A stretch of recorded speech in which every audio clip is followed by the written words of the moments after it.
can't heckle the speaker. You can heckle him, don't heckle me. You're good.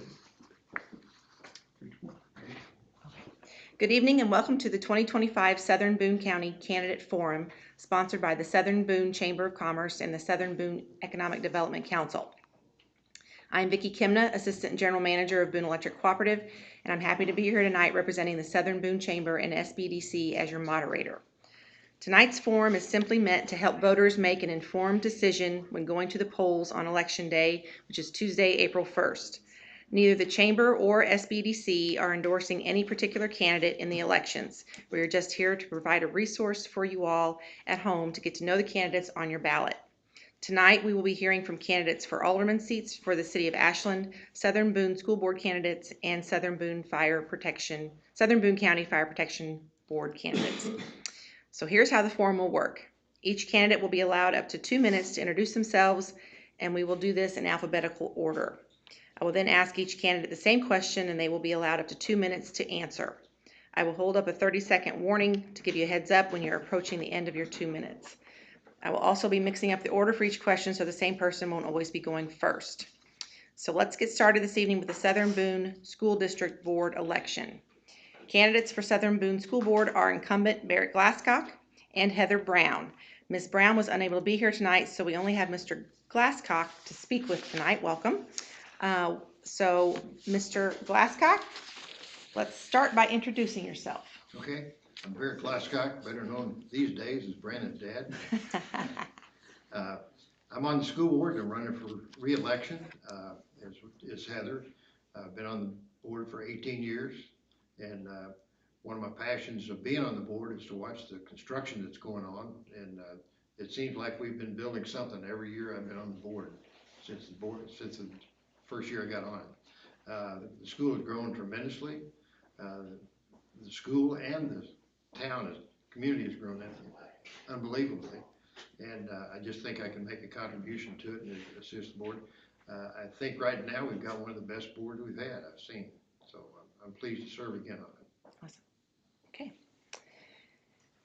So with the first question, describe your view of the roles of the school board and the superintendent, and what is the ideal relationship between these two positions? Well, the school board actually only has one employee, and that's the superintendent of schools. Then the superintendent takes the bulk of hiring and firing anybody below him, and teachers, staff, and so on. Our responsibility is to make sure that we operate a good budget, which the superintendent prepares. We have people that help him. We have a finance committee now within the board. We also have the responsibility of evaluating the administrators, the teachers, and the staff. We go through that every year, and it's our job just to make sure that the superintendent's doing the job right to make the best school system that we've got. Okay, thank you. What is your view on school choice and charter schools? Ooh, that's a good one. I've heard a lot of controversy about it. I'm not totally against charter schools or the school of choice, but I think that everybody ought to be on the same playing field, and that's the biggest objection that we have, is that they don't judge the charter schools the way they do the public schools. They're not held to accountability like we are. And the school of choice, they don't transfer the students properly in some areas, because some of the schools get charged, even though they don't go to our school, we have to pay for them to go somewhere else. So we lose some money in the system because we only get paid for our own attendance. Okay. What do you think is the most pressing current issue or need for the school district, and what is your plan to address that issue or need? Well, we've slowed down a little bit on addition to the school each year. Used to, we had about 50 people, new students every year, and that slowed somewhat. I think our biggest objective now is to make sure we've got good quality school buildings, good quality teachers, and just to provide a good education for all the students that we have. Okay. What do you plan to do to increase teacher pay at Southern Boone School District? That's the biggest $64,000 question. Yeah. It's really, really tough to try to increase it. Our budget is such that when we increase it, salaries, which is the biggest expense we have, it stays there every year and grows. when we do a capital project, you're done, one and done, so to speak, the bond issue pays for it. But as long as you're in the red or not making your budget, that increase for teachers' pay or pay all over is always there. And I thought getting on the school board when I first got on that was be one of my objectives, but I found it's a lot more complicated than what you think to just raise somebody's salary. We do provide a lot of things for teachers that sometimes they forget about, but the public doesn't know about. We still pay 100% of their health insurance, and we match 14% of their retirement. They have to put in 14%, the school matches 14%, so that's creating 28% of their salary to a teacher's retirement. And unfortunately, some of them want to retire early because of that. But we think we've got a good balanced approach to trying to take care of the teachers, but we always want to provide more money. Tell us your thoughts on a 4-day school week for the district. Well, another good question. We've discussed it lengthy over several years, and quite frankly, most of the people that we've talked to, teachers and the patrons of the school district, don't really care for a 4-day week. I know there's a lot of schools going to that, and they have special reasons for it, I think. A lot of it's transportation costs. I think our biggest obstacle is what would you do with the kids during the day off? We don't have enough daycares around here, and a lot of the parents don't want that because they don't have a place for the kids to go. Tell us your thoughts on student cell phone use during the school day.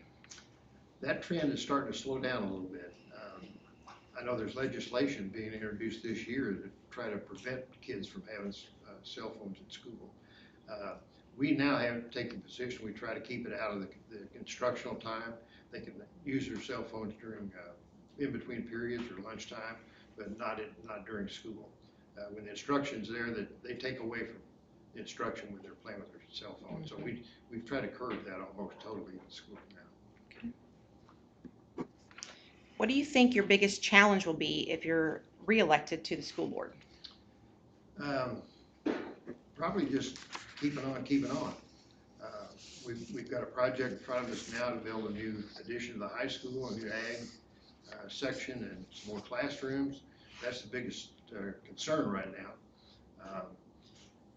And I think that's in our forefront of our mind right now, is to make sure we get a good quality building up there. It's time for the high school to get renovated. We've got long-term plans. We plan to do a childhood center maybe down on Liberty. We've got the land bought for it already, and that way, if it keeps going, we've got a childhood that can take care of kindergarten, preschool, or primary to take care of 1st and 2nd grade, and 3rd and 4th over in the elementary school. We think the middle school is pretty well can accommodate the 5th, 6th, 7th, and 8th grade, because they kind of keep them apart. There's a 5th and 6th grade area, and 7th and 8th grade area. And the high school, when we get this new construction project done, I think will pretty well outfit us for the high school. Recently, there's been a lot in the local news about superintendent contracts with some neighboring school districts. So what are your thoughts on a superintendent's contract? Should that be a year-to-year contract or a longer term and reviewed annually, and why? Well, currently we have a contract on a year-to-year basis. We renew another year. We had another year on it come to the close of the first year. So you're always a year ahead, so to speak. I don't understand how sometimes they'll reach out 3 to 5 years because they're obligated for a lot of things they maybe haven't intended. On the other hand, it's not fair for a superintendent, especially if you have somebody move into the community, to not give them some kind of a satisfaction knowing they're going to be here at least a year or two so they can plant their feet on the ground and become part of the community. Okay. All right. So that's all the questions that I had for you. Any closing comments? No, I just thank the Chamber of Commerce and Economic Development for putting on this candidates forum. I think it's important in the election process to have something like this, so I applaud you for doing that, and I thank you for it. Okay. All right. I will say that this year, because we didn't have another contender running for the 2 slots, it saved the district probably $6,000 not have to pay expense to have an election. Not that I don't want people to file, but whenever they do, there's some expense involved with it. So it's gonna help us a little bit this year. Okay, very good. Thank you, Mr. Glasscock. Appreciate it. Thank you. All right. Up next, we'll have the City of Ashland Alderman election. So give us a moment while we rearrange the table seating up here, and we'll be back with you all in a minute.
All right, ready?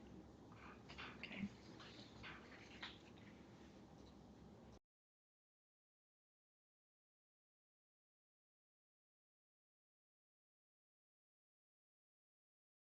Okay. Welcome back. I misspoke earlier. The election is actually on Tuesday, April the 8th instead of April 1st. I apologize. They wouldn't be smart to have an election on April Fool's Day anyway, so that was probably good planning on someone's part. So welcome to the City of Ashland Alderman candidates.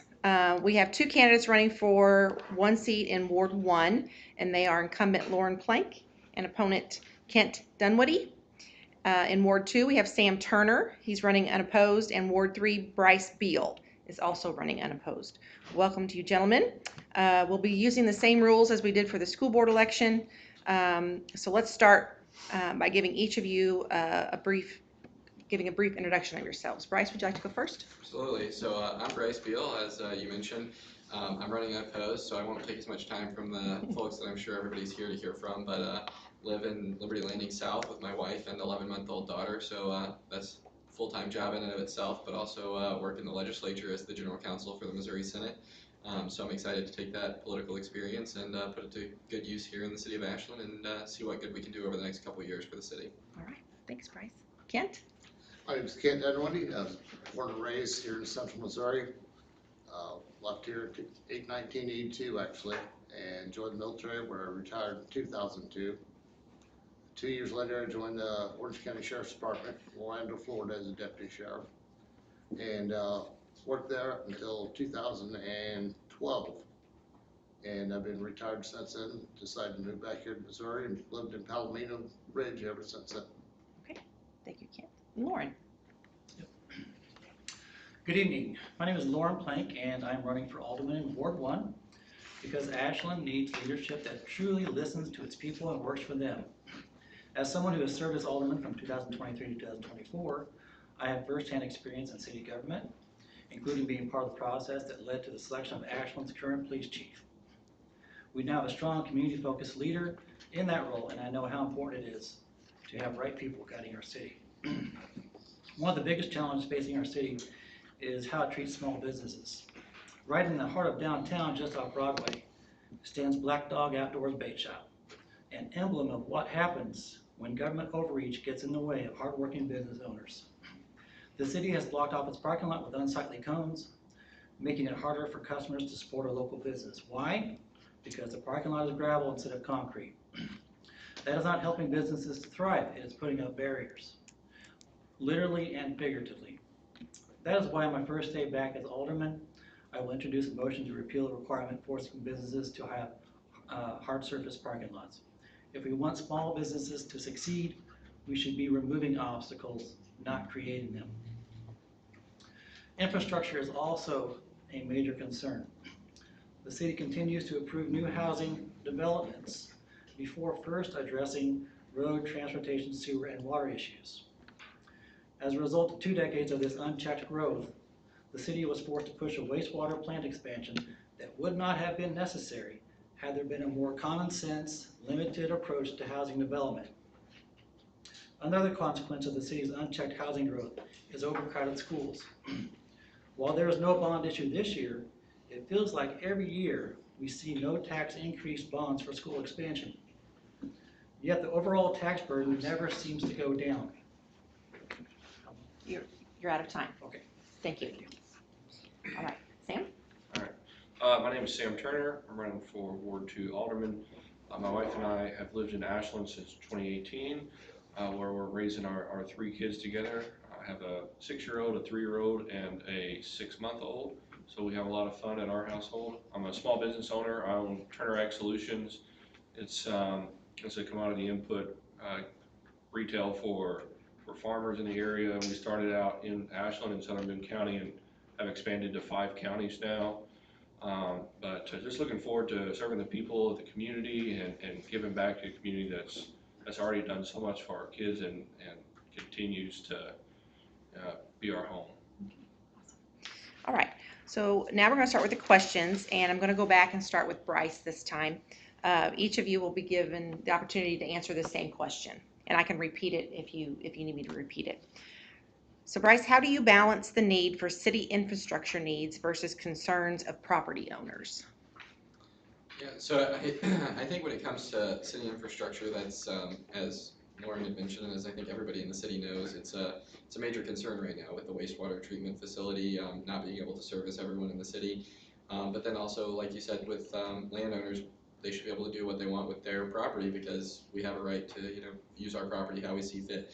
So I think the right balance is to make sure that the city keeps up and we balance, the budget so that we're not overextending ourselves and we can afford these infrastructure projects. But I think continued growth for the city of Ashland is really paramount to increase the tax base so that we don't just, drive taxes up on the residents that we already have, but instead we, spread that across the new people who want to move into the city. So I think it's a delicate balance, and I think it's has to be taken on a case-by-case approach to make sure we have the infrastructure in place, and we can support that while also growing our tax base to support our citizens, our wonderful schools, and infrastructure as much as we possibly can.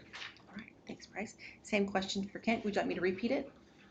Yes, please. Okay. How do you balance the need for city infrastructure needs versus concerns of property owners? Property owners, I would have to agree with Bryce. They should be able to do with their property as they see fit, as long as there's an equal balance with the city. With the growth of the city, as he previously stated, it would provide the taxes spread out more evenly among the residents instead of taking it all out on the residents that currently live here. Okay. And Lauren, your thoughts on that topic? Sure. Ashland needs a balanced approach to growth. But right now, the city has focused too much on rapid housing development without ensuring that infrastructure keeps up. This has led to problems like school overcrowding and the rushed expansion of our wastewater plant. While housing growth is important, it must be done responsibly. On the other hand, businesses create jobs, provide services, and contribute to the local economy. Without strong local businesses, Ashland risks becoming just a bedroom community where people live but spend their money elsewhere. That is why I believe supporting businesses should be a priority, especially small businesses that provide unique value to our town. A thriving business community makes Ashland stronger, more self-sufficient, and a better place to live. Okay, thank you. And Sam, balancing infrastructure needs and concerns with property owners. Well, when I was running for county commissioner, I don't think there was any doubt that I was a strong supporter of property rights, and that continues now. Still a strong supporter of property rights. And when it comes to infrastructure, I think, there's, like all 3 of these have said, there's a balancing act, right? We got to be able to support our small businesses, got to be able to support our families that are growing up in this community, and that starts with maintaining and balancing the budget that includes infrastructure, whether it's waste management, whether it's Henry Craig Boulevard. There's a lot of different projects that the city could partake in.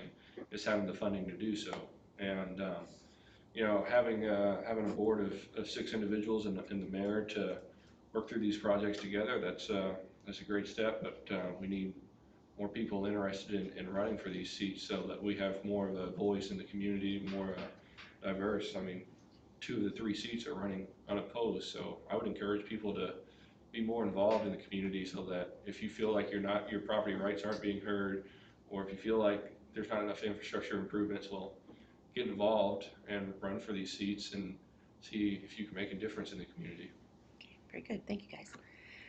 Next question, Kent's gonna start first off here. Question is, sewer capacity is oftentimes a limiting factor in attracting and developing commercial business in Ashland. How should the city prioritize sewer capacity and expansion to attract business while balancing the cost of sewer to users? The key word there is the cost. They've got to have the budget to afford to do it in the first place. As far as the new businesses coming in, if the city can't accommodate them, then we need to come up with a common solution that satisfies everyone. Okay. And I think just with working with the council, with the mayor and city administrator, I think everybody putting their heads together can come up with a solution that would fix that problem. Okay. Same question for Lauren. One of my first actions as alderman will be to introduce a motion to repeal the ordinance requiring all parking lots to have a hard surface. The city should not be making it harder for businesses to operate, especially small, locally owned businesses like Black Dog Outdoors Bait Shop. Right now, the city is actively blocking their gravel parking lot, hurting their business and discouraging customers. Instead of over-regulation, we should work with businesses to find reasonable solutions, such as dust control measures. Small businesses are the backbone of our community, and it is time for the city to stop treating them as an afterthought. If we truly want Ashland to thrive, we must remove unnecessary barriers and foster an environment where businesses can grow. Thank you. I'm sorry, how much time does he have left? The question was about sewer district, or the sewer capacity and expansion. Do you have any comments about sewer capacity and expansion? You had a minute left. Okay. Well, thank you.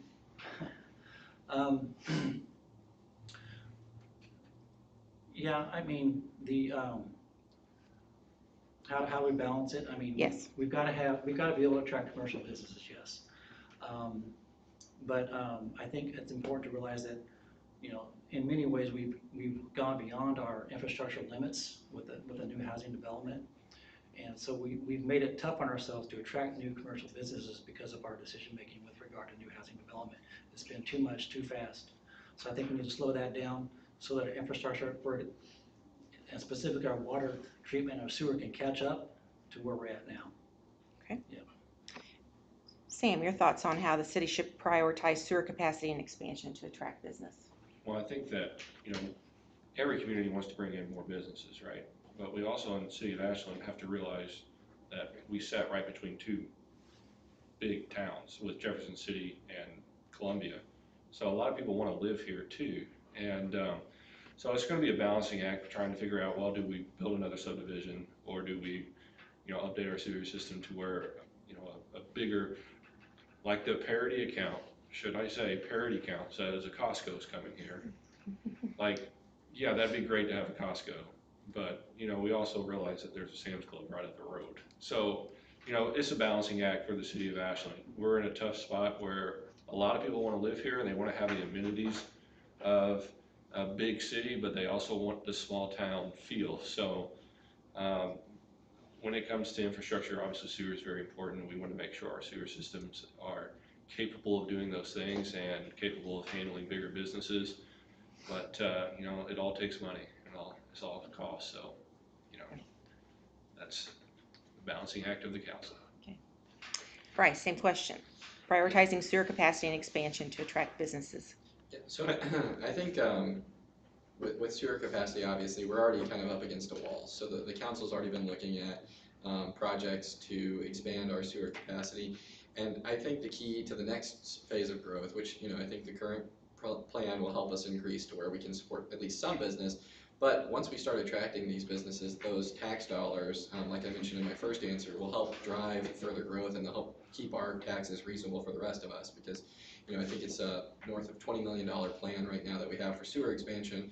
If we talk about expansion into commercial-sized sewer operations, it's going to be even more expensive. So I think the key is to make sure that when we look at bringing businesses in, making sure that they have a long-term commitment so that tax revenue will be able to help offset the cost to our infrastructure growth as we move forward.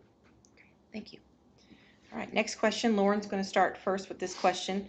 And the question is, new development fees and fee increases add to the cost of both rental and owner-occupied housing, and many of those fees are passed on to the end user of a property.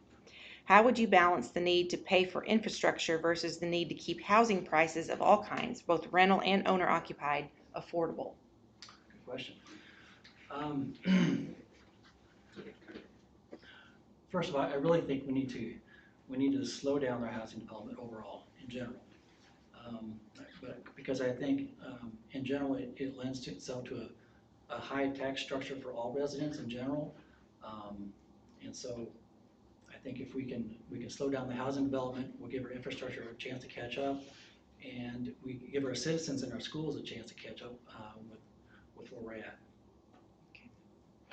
Sam, balancing the needs to pay for infrastructure versus the need to keep housing prices affordable. Well, I think that, in this housing, well, we got a realtor of the community back in the back. He should be the one answering this question. But when it comes to real estate in southern Boone County, I don't know if there's such thing as affordable real estate in Boone County, or in southern Boone County. Well, in Boone County either. So, it's hard, and I know that the fees are a big part of that, and I realize that it's hard to build in any capacity right now in Boone County. But I think that's because not only are we facing these fees, well, those things go towards things that we're talking about, sewer expansion, roads and bridges, things like that. But I think the most important thing is, when it comes to affordable housing, you have to have different ways with planning and zoning on how you want to do that. If you want single duplexes versus 5-acre plots, well, those are very different price structures. So being able to sit down and collaborate with the community to come up with a plan to where we have a little bit of both to help the low-income housing, but also have what a lot of people are doing, which is moving out of Columbia to come to Ashland. So it's like I've said 8 times already tonight, it's a balancing act. Okay. Bryce. Yeah, so I'll start by saying I don't think that right now Ashland's problem with the cost of housing is based on our fee structure. If you look at, for instance, building permits in the city of Ashland, they're under $5,000 for a single family slab home, right? Whereas if you compare that to Columbia, they're closer to $15,000. So our issue is not necessarily with the fee structure in these permits to build, it's more in the scarcity of land. And I know some candidates have said they're opposed to building, but building more homes will increase supply, and if you look at economics, right, increased supply drives down the cost, right? The demand is higher than the supply right now, and that's why we have so many new projects coming in. So I think the key is to try and get to a place where our demand is not so much above our supply, so bring the supply up to meet that, rather than trying to tinker with fees and raise the cost of building homes, because right now, the fees are not what's driving it up. It's the fact that there's not enough houses here for the people that want to live here. People want to get out of Columbia. They want to get out of Jefferson City. Like Sam mentioned earlier, they want the small town feel, right? I know all my neighbors. I know their kids. I know most of their families, right? Whereas in Jefferson City, Columbia, when I lived in St. Louis, you don't know your neighbors, right? Everybody wants to come to Ashland because they want to know the folks in town. I think I know just about everyone in this room tonight, and you don't get that elsewhere. So people want to come to Ashland, but we just have to create the infrastructure. We have to create the homes and the opportunity for them to be able to come here and not have such a low supply for all of the demand for people that want to live here. Okay, thank you. And Kent, do you want me to repeat the question? Yeah. Okay. I agree. I've seen the housing prices in the last 12 and a half years have doubled, and property prices alone have doubled in Ashland. And there are a lot of people who want to move here for that exact thing, the hometown feel and knowing your neighbors and the safety. We have a very safe town. I'd like to see it stay that way. It's been my experience working as deputy sheriff, both in downtown Orlando and in the suburban areas of the county, and some of the smaller towns. With growth, you also increase a lot of crime coming in. Ashland is largely a bedroom community, and I think for the most part, most people here want to try to keep it that way. I have friends and family that went out of Jeff City and out of Columbia and are looking very hard at Ashland. It's just, there's not enough housing available. And so I think the growth would do the community good. Sam, we're going to start with you this time. What can the city of Ashland do to improve the opportunity for infill existing vacant commercial spaces and encourage the creation of diverse and inclusive neighborhoods? I'm glad I got to ask that question first. Well, I can repeat it if you need me to. yeah, let's say it one more time. All right. I'll probably not understand it the second time. Yeah. But So what can the city of Ashland do to improve the opportunity for it to infill existing vacant commercial spaces and encourage the creation of diverse and inclusive neighborhoods? yeah, so I think as the city of Ashland continues to grow, continues to have new subdivisions, there's going to be more of a demand for commercial within the city of Ashland because, as I was talking about earlier, going to Columbia and Jeff City, well, they're only 10 miles away, but wouldn't it be nice if we had, I'm not gonna say Costco, but something similar as far as like, another option for us to go pick up something to eat or pick up something to, for the 8 million birthday parties that I'm going through right now with my kids.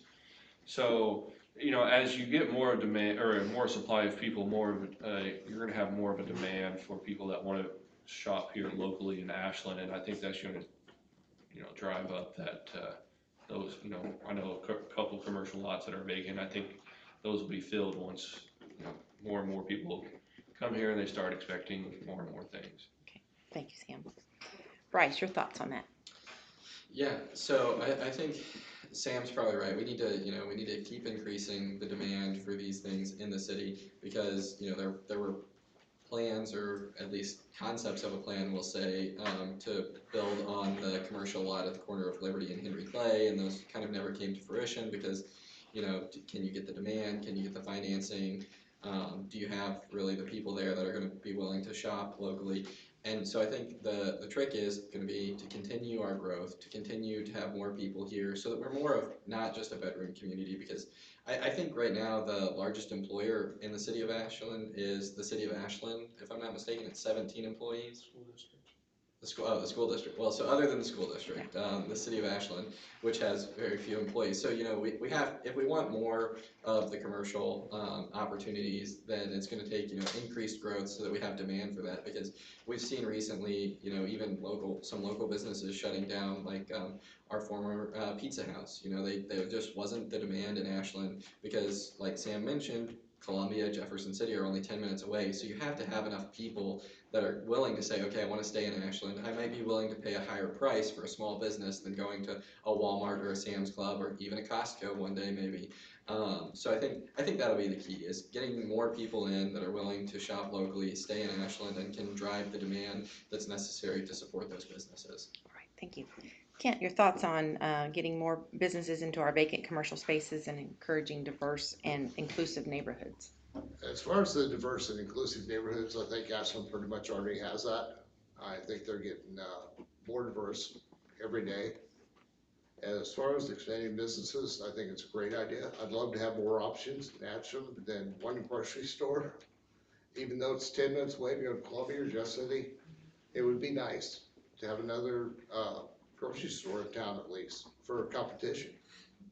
And I think healthy competition between businesses is a great thing. Okay. Lauren, your thoughts on that I question? think those are really two different questions. But first, the attracting new businesses to, fill our vacant commercial spaces. I think we have to, as a city, have a more proactive approach to showing that we are friendly to businesses.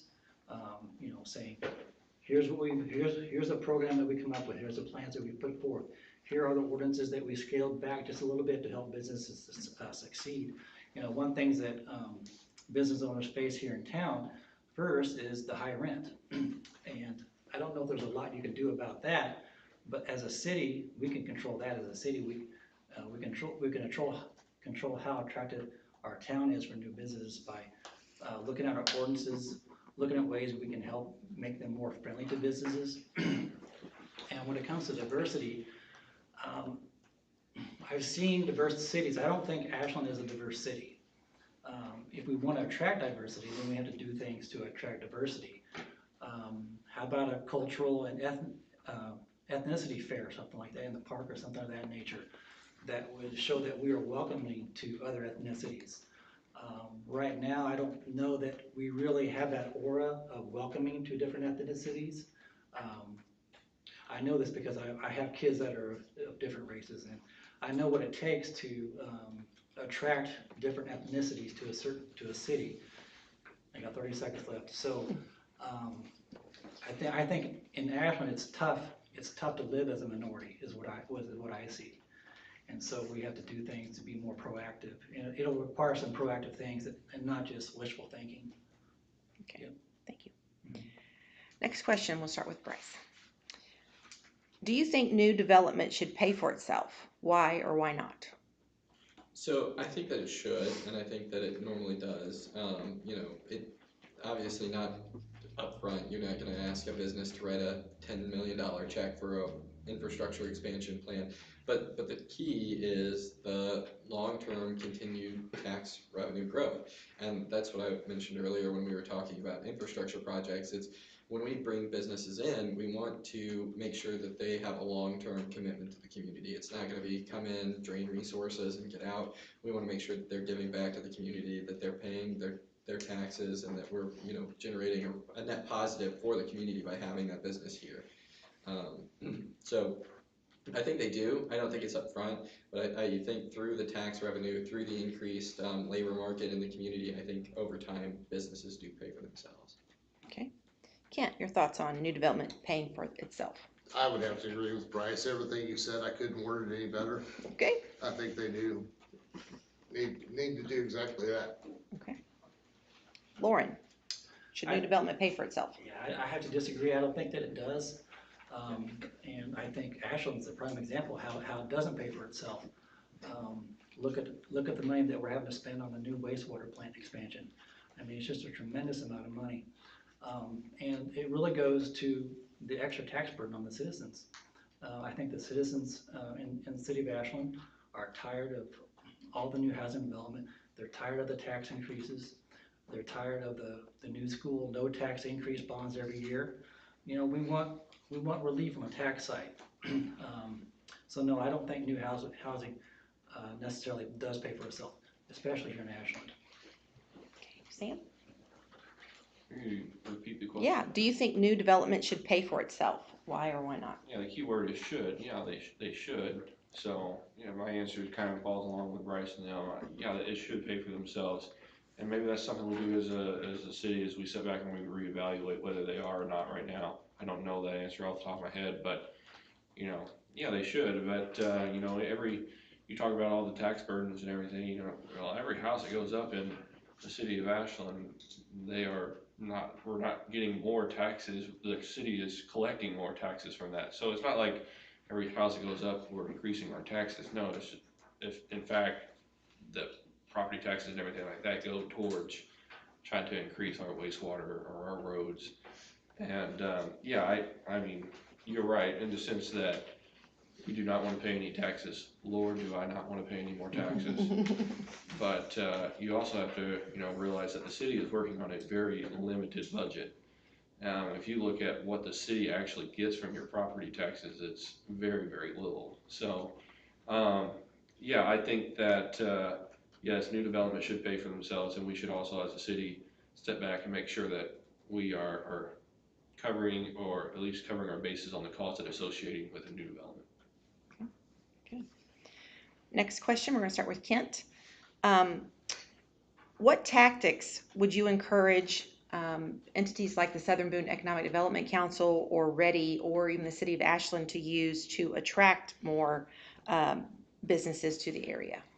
I think if we sponsored more events or had more events within the town to draw more people in to see what Ashland is and what Ashland has to offer, and the opportunity for commercial growth and development within the city, I think a lot more people would lean towards opening new businesses in this area. Okay. Lauren, what tactics would you encourage entities like READY, SBEDC, and the city to use to attract new employers and businesses? Well, I think, first of all, it seems like there needs to be more cooperation among the three organizations and a more cohesive, dynamic plan that that's aggressive in terms of trying to attract new businesses. I think we say that we'd like to have new businesses here, but I don't know if we necessarily are attacking that like we should. And I think there's a lot of work that needs to be done in that area, especially in terms of how our ordinances are brought forth. Sam? Yeah, I think it kind of goes back to what we were talking about earlier versus like what Ashland wants to be versus what Ashland actually is, right? Ashland is a town that a lot of people want to live in, and then they commute to Columbia and Jefferson City because that's where they work. And now, don't get mad at my wife, please don't, but most of the time, as in 90% of the time, we either do Target or Hy-Vee pickup on the way home, okay? Like, that's just what Ashland is. It's a community where people work in Columbia and Jefferson City and they come home. So we have to structure our businesses and, you know, create that demand for our businesses that fits that mode of a town. You know, we don't need a Costco or a Sam's Club. We need mom and pop shops that support, you know, oh, we need this right at this moment. We need this right at this moment. I love the town of Ashland. I love the city of Ashland. I chose to live here 6 years ago because I wanted that small town feel, because I grew up in a small town community. In my town of 1,800 people in southeast Missouri, my hometown, we didn't have a McDonald's, okay? So, you know, I think what we have to do is we have to, as a city, manage our expectations on what this community is versus what this community could be. And I think Ashland is a place where you can send your kids to school, you can go to bed at night knowing your city is safe, but we're not gonna have Walmart and Costco and all these different things because Columbia and Jefferson City are just right up the road, and it's just not super realistic to think that we need those things. We need small businesses in Ashland that support small families. So. Bryce, same question. What tactics would you encourage the Southern Boone Economic Development Council or Ready in the city to use to attract new employers and businesses? Absolutely. First, I agree with Sam on that. We don't need the big, you know, the box stores, those kind of things. I think what Ashland is perfectly poised for, though, is, say, warehousing, manufacturing, those kind of things, with the airport being right down the road, and then our skilled workforce with the new technical community college that we have right up the street. So my recommendation, I think, would be to highlight these aspects that we do really well. We have a very educated workforce that's willing and able and trained to produce at a high level, to make construction projects, to do warehouse work, to do high-level technology work. And we have the infrastructure with the airport being, you know, right next door to where we can support these kind of businesses that manufacture and then ship out. So I think, to me, it's, you know, like, kind of to Sam's point, is highlighting what we're good at, what Ashland is meant to be. We don't need the Walmarts, we don't need the Costco, the Sam's Club, whatever it may be. We need the mom and pop shops, but then also to utilize our skilled labor force to bring in that tax revenue. So I think highlighting what we're good at, highlighting what we need, and not trying to take us down the road of becoming another Columbia or Jeff City, because as we've all said, I think tonight, that's not what Ashland is. That's not what we want to be. We want to be the small town feel where I walk into Woody's downtown and, you know, I know half the people in the restaurant. That's what we want. We don't want to be 50,000 people, but we need to highlight the areas that we're really good at, which is that skilled labor force and our access to infrastructure with the airport being right next door. Okay, very good. Lauren, we're going to start with you on this question. What are your thoughts on the roles and relationship between the mayor and the city manager? Oh, well, those two positions go hand in hand.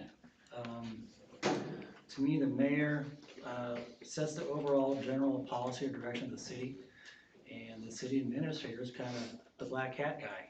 He's got to go make it happen. So, so I think the relationship needs to be good. It needs to be friendly, good terms. They need to work in cohesion together. I think right now that we have a situation where it does. I'm going to say something positive tonight, so okay. But I think overall, the city of Ashland needs a different direction in general, and I think that starts at the top. So that's kind of where I'm at on that.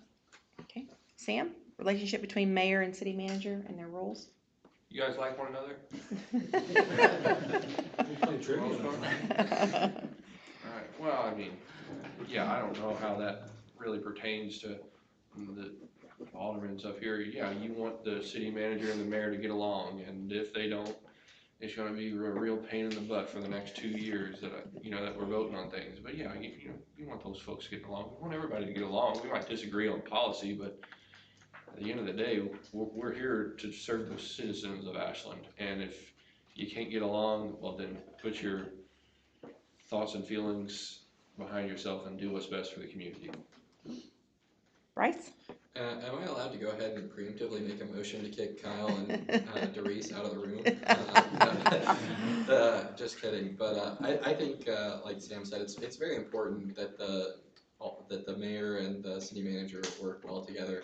I think the board of aldermen and the mayor together set the policy, and the city manager is responsible for carrying out those policies. So, if there's a disconnect on what that policy is, what the agenda of the city is, then that can create a real issue. So I think the cohesion between the staff members that carry forth the policy and those making the policy and directing the direction of the policy is paramount to the success for the city. Kent, same question. I agree with what everyone up here said, and I think they already have a great relationship. I think that's extremely important, especially in a town this size. They may not always agree on everything, no one ever does, but I think the two of them, having the relationship that they currently do, can work through any matter and see it through. I have for the folks at home, the candidates were not given the questions prior to tonight, so I think they did a very good job of answering those candidly. And I have a candid question of my own that I did not prepare to ask you, but it's a burning question that I've been having every morning when I drive through town at 7:30. I joke that I live in West LA, and the traffic in the morning sometimes feels like I'm in West LA. So what are your thoughts on improving the traffic situation? And we will start with Sam. Well, I have this great idea.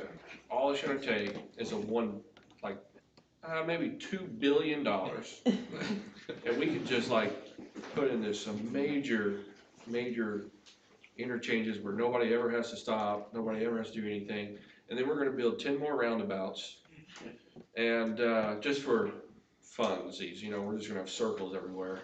But no, the traffic situation is a struggle in Ashland. The problem is we have a town that is growing at such a rapid rate, and we have Henry Clay Boulevard, we have Y Highway that turns into Broadway.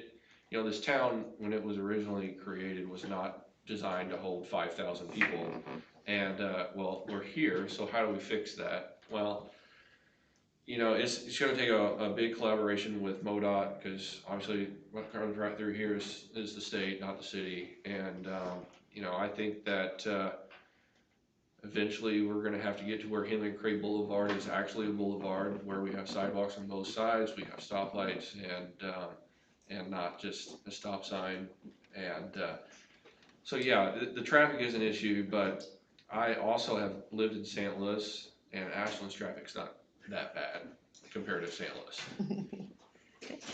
Bryce? I'll agree with Sam again, that I think what we need is more roundabouts. The more roundabouts we can have, the better. Living in Liberty Landing South, I also leave between 7:30 and 8 every morning, and I'm about 40 cars back at the stop sign to get past the schools up there going down Liberty Lane. So I think it's a burning issue, but like Sam said, it's a major investment if you want to upgrade infrastructure and figure out the traffic situation.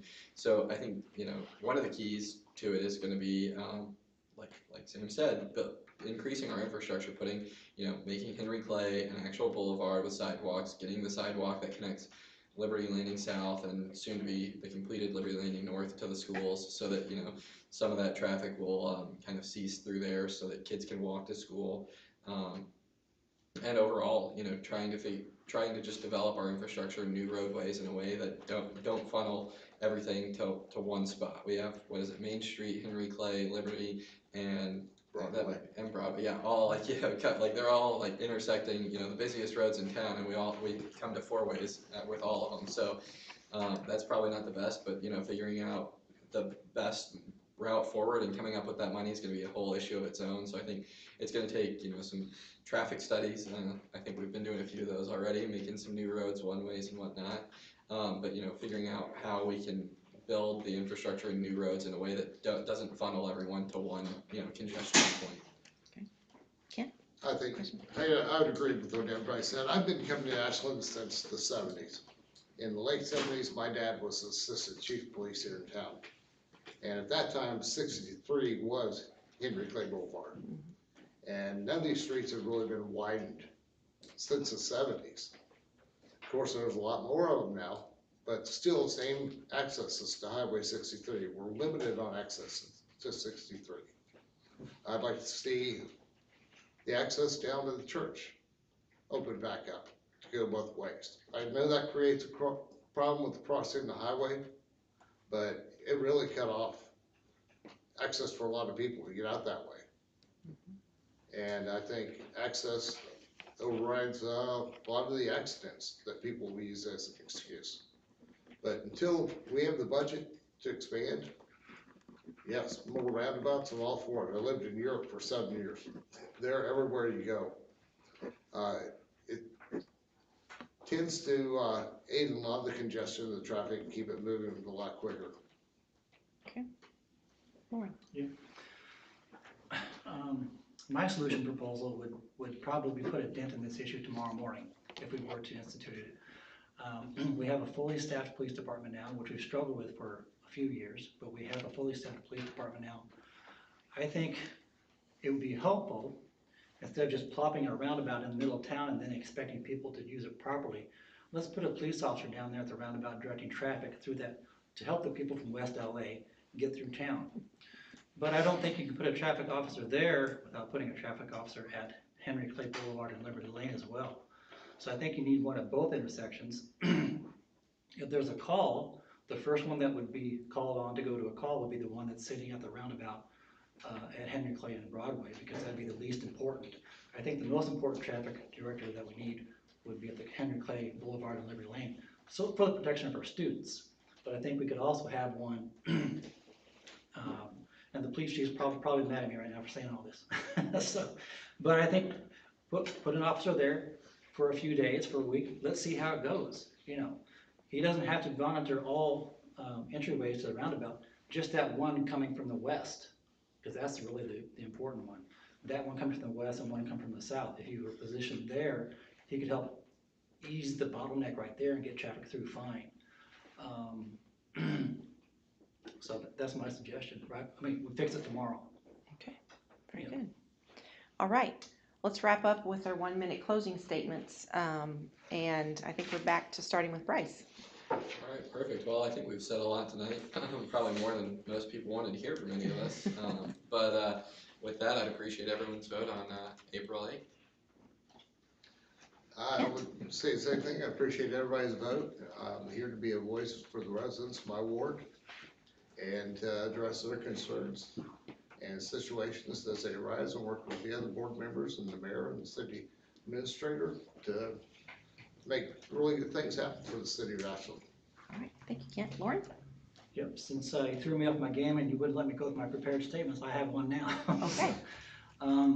During my previous time as alderman, I learned firsthand how difficult it can be to push for common sense policies when city leadership is set in its ways.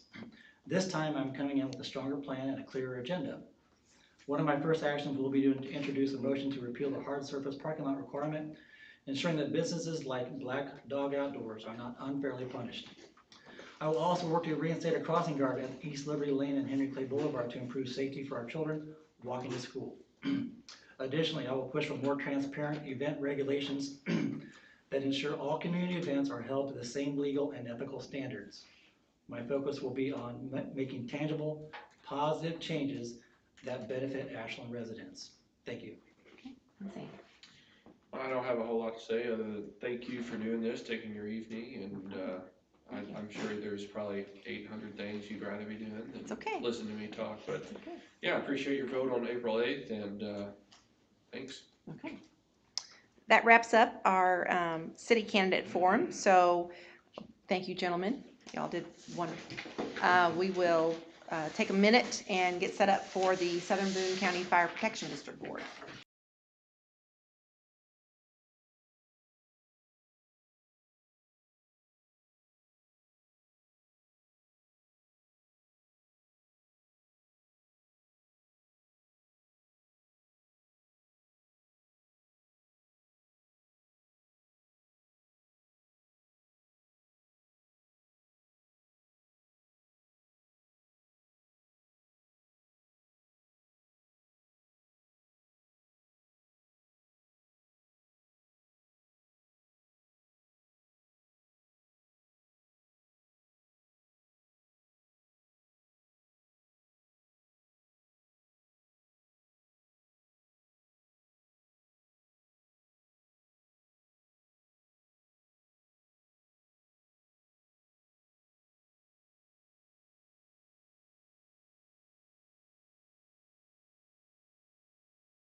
Okay, welcome back.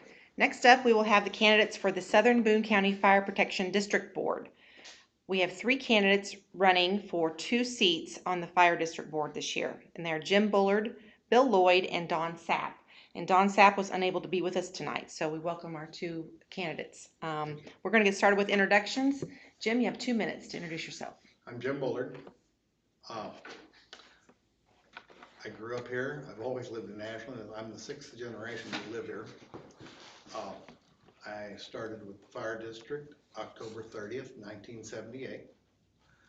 And I went up through the ranks and then became the chief in 2014, April of 2014. I'm retiring from that position next Tuesday. And so I'm running for the board. Okay. I've worked a couple of short-term jobs for healthcare and EMS, and then I was hired by the city of Columbia. I did 20 years as a firefighter in the city of Columbia, and I retired from that. I've been with Southern Boone Fire since its inception. I've been, like I said, the chief since 2014. Okay. Anything else? Nope, that's it. Okay. And Bill? My name's Bill Lloyd. I became a resident of Southern Boone in 2010. Was a banker until my retirement a couple of years ago, and I would certainly recommend retirement over banking. General comment. I have had a heart for the fire district for some time, not really involved, but kind of paying attention. And at the same time, I will admit that I have a lot to learn about the fire district, and what better way than on-the-job training. The thing I like about the structure of the fire district is that the board leaves the firefighting and the crisis management in the community to the professionals. And so under Chief Bullard and whoever follows him, the board works with him, and then he works with the staff to make sure training and equipment and the things they need to be successful are in hand.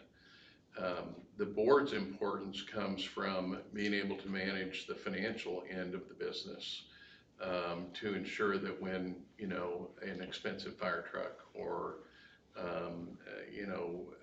and many other implements that go along with the firefighting and the EMS business are available, that we can say, yes, we can afford to do that, and that way we keep the community safe. All right, thank you, Bill. We're going to take turns with the questions, just like we did in the other groups.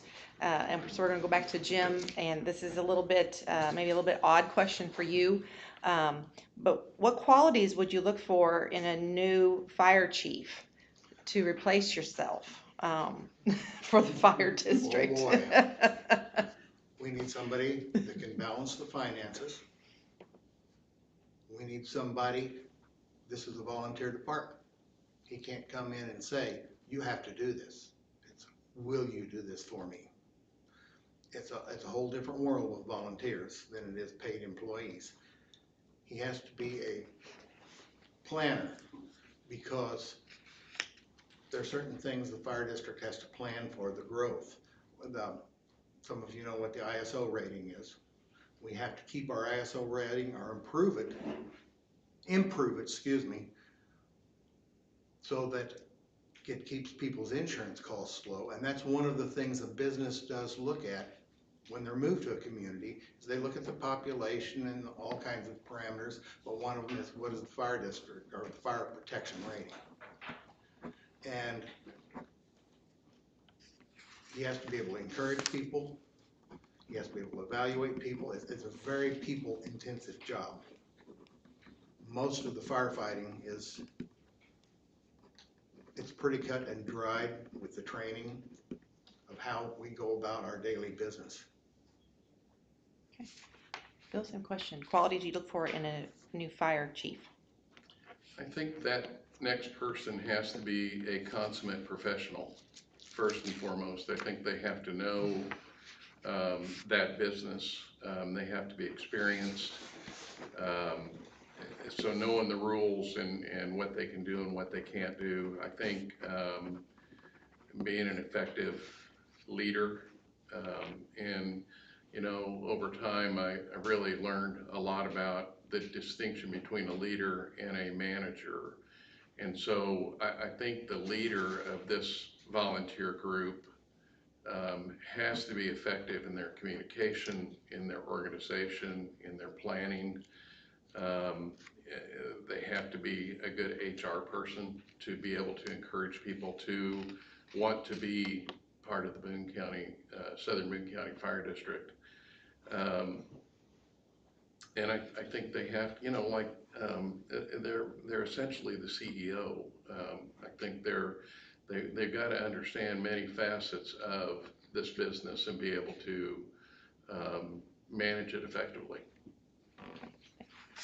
Next question. Bill will start with this question. As the southern Boone community grows, the needs for fire service no doubt increase. How should a fire district balance the need for additional services and emergency call volume while keeping in mind the tax rates of its users?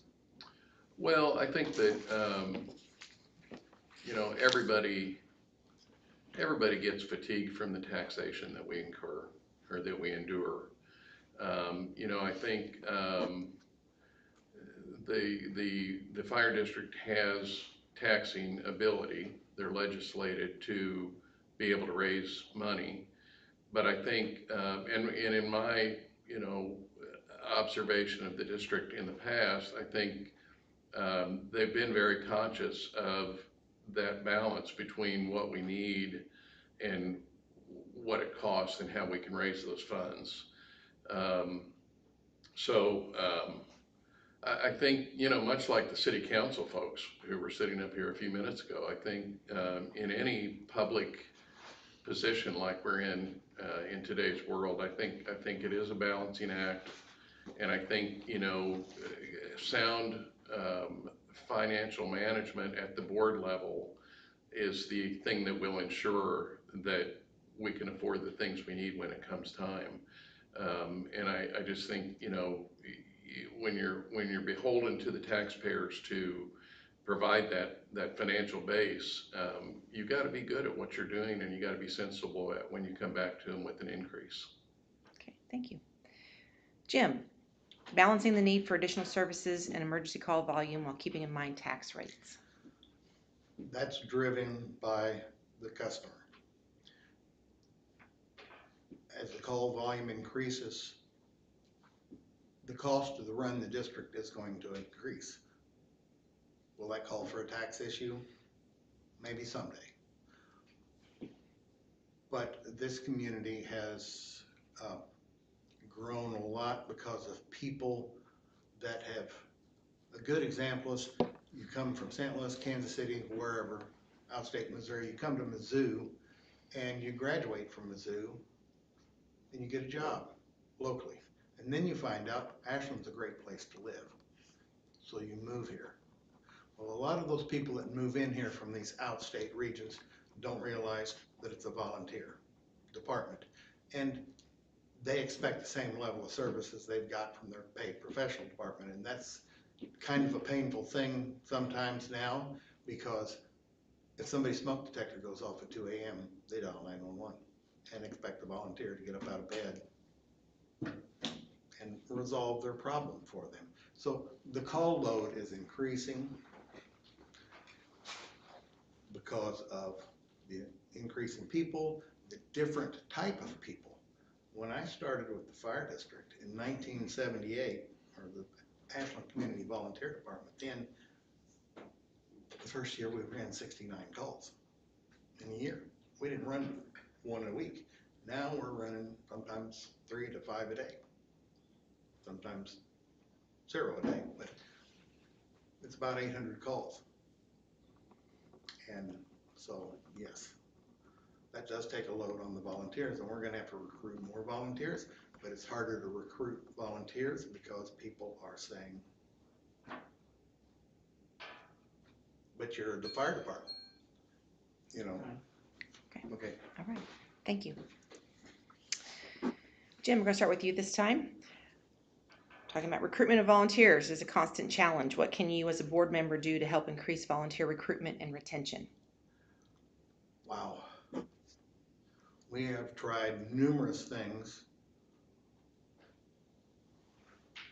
to increase recruitment. Recruitment is a difficult subject because a lot of the times when you recruit volunteers and you ask them, they say sure, sure, sure, and they show up for a little while and then they kind of fade away. The ones, our star players are the ones that have come to us and said, we want to be a part of this and we want to help.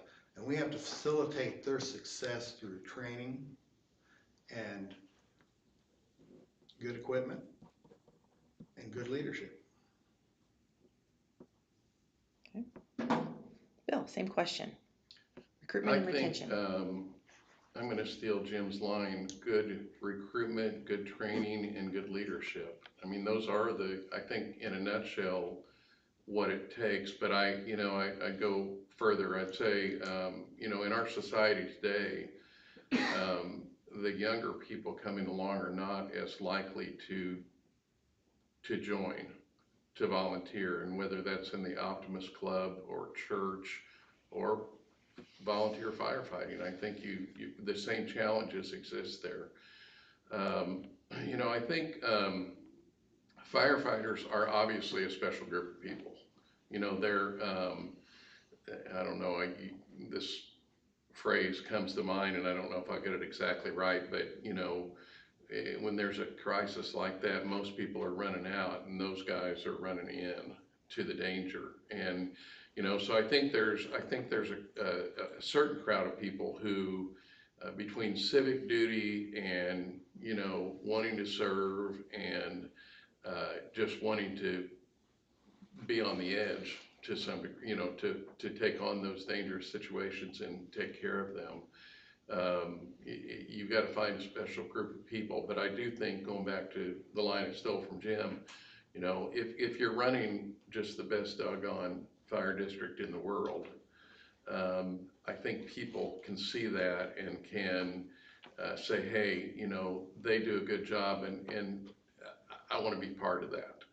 And so I think there are methods, and I think, I'm sure Jim's perspective is from when it was much easier to get somebody, a crowd to join, to what it is today, whatever that challenge is. But I think we have to keep, that's part of the board and the chief's responsibility to work together to keep the volunteers there. All right, thank you. Bill, this question's for you to start. Fire district's annual revenues are slightly in excess of $1 million. What skills do you bring to the board in managing such a budget? Well, at the Lloyd household, that's what we run about weekly, and so I'll have to ratchet it down a little bit. I was a banker for 45 years, and admitting that sounds like, I don't need to be doing this, I need to be, in a pasture someplace, but I enjoyed, working with people and businesses and communities in the financial management field. And I think the thing that I bring to the board is nothing about firefighting, because I'm gonna learn from a distance about firefighting. My job is not to fight fires. My job is to help manage the inflow and the outflow, and the board has, or the district has, a buffer of savings now, and trying to keep that in place, and it's about financial management, and I have a long history of working in that field. Thank you. Jim, same question? Can you repeat the question? Yes, please? sure. The annual revenues are slightly in excess of $1 million. What skills do you bring to the board in managing such a budget? That budget has grown and grown and grown. Our original budget with the fire district was about $50,000. And we had to skimp and save. We built our own fire trucks. The city of Ashland provided a building, and for a period of time bought our fuel, because we didn't have funding for it. And I've had a lot of practice making do with nothing, and making it all work to where we could afford to pay our bills, keep the lights on, keep the trucks rolling, keep the people taken care of. Okay, thank you. Jim, this question's for you. A recent county-wide study suggests that Boone County as a whole, over the next 25 years, that Boone County will require 37,000 new housing units to keep pace with anticipated growth. What challenges does this amount of growth pose for fire districts, and how do you plan ahead to address those challenges? 37,000 more houses is going to equate to about 140-some thousand more people. So when we add that many people to our district, we won't get the full 140, but we'll get our percentage. it will increase the call load. And we have to be able to recruit volunteers. We're using some incentives now to get them, but that's our biggest issue. We have excellent equipment. We have nice stations. We do need a few things, but our biggest need is more people that are willing to commit to the time. And, you know, I don't know how many hours it is to get trained, but this summer is our 3rd EMT class that we've had. We had one last year and the year before. They've both been successful, so we are now in-house training our EMTs instead of sending them to elsewhere, which has been a big help, and we're planning on running our own firefighter 1 and 2 training later this summer, because we have to bring more people on and we have to do it here. We can't import them. Okay. Bill, same question. What challenges does the amount of growth pose for the fire districts, and how do you plan ahead to address those challenges? Well, I think the answer is pretty obvious, that more people, again, equals more calls, equals more, fires, more, medical assistance needs, et cetera. I think that, from what I've seen, the board manages the business well. I think that, there are some good folks who have been working in that realm for a long time, and they have come a long way from points where Jim mentioned to where we are today. I think in a growth mode, and that's Ashland, Southern Boone, Central Missouri, really. When you're running a company or a nonprofit, whatever it is that we're dealing with the fire district here, you've got to manage it in a fashion that allows it to be scalable, which just means as it grows, you've already got the philosophy, the fundamentals of what you do and how you do it in place, and so you grow with it, because of good management, good operations. The fact that you have more means that it may require more people, it may require obviously more equipment, more fire stations, but the management methods that you use should still be in place, whether you're this size or something, some multiple of this bigger. And from what I've seen, I believe that it's a well-run operation, and I think it, requires good people to be in those roles, continuing to make it operate well. Okay. Final question. We're going to start with Bill. On Friday, March 14th, we had a lot going on in Southern Boone County with all the fires and the dry conditions. What are some of the lessons that you learned personally from that event that you would take and use on the board to help maybe mitigate? The governor called it an apocalypse kind of situation with the storms rolling in and the fires that we had. What are some of your thoughts about that day? Well, I think that, again, I think that my role on the board is not to go fight the fire, but to ensure that the firemen, the volunteers, paid staff have what they need to fight a fire. I think that was a crisis of abnormal proportions, obviously, for Southern Boone. I think, when we think about those kind of fires, we think about California or, I guess North Carolina, South, somewhere else.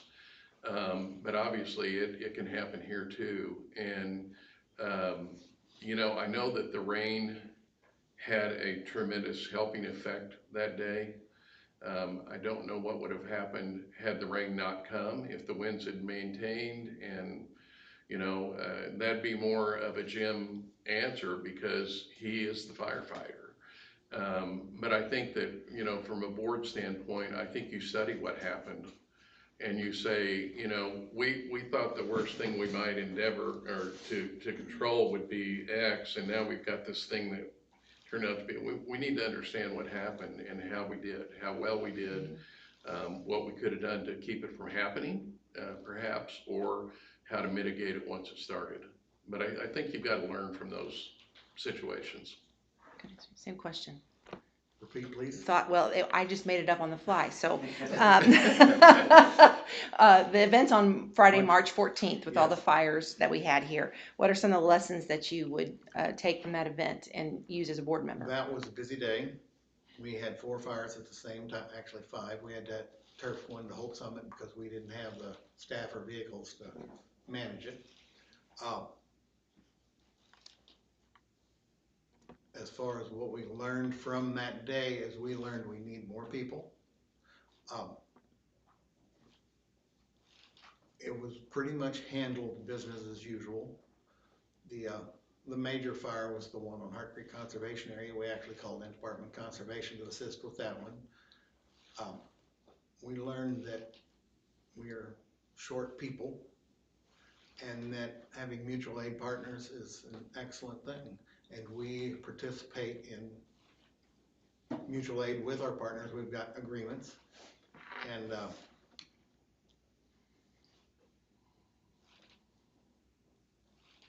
I think we didn't learn that much that day, but it reinforced what we knew. Very good. 1 minute closing statements from each of you. Jim.